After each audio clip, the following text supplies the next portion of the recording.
Ayajonim. Tug'ilganimda ilk ko'rganim nigohlaringiz yorqin edi. Bugun u biroz so'lg'in. Ilk ko'rganim sochlaringiz tim qora edi. Bugun u qordek oppoq.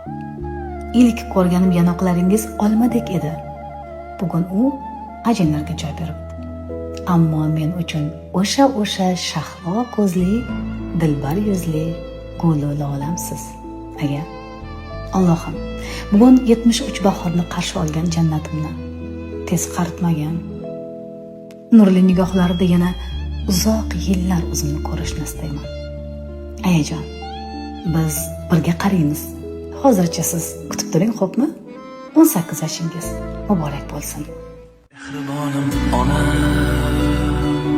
beazorim onam, beg'uborim onam, onajonim onam.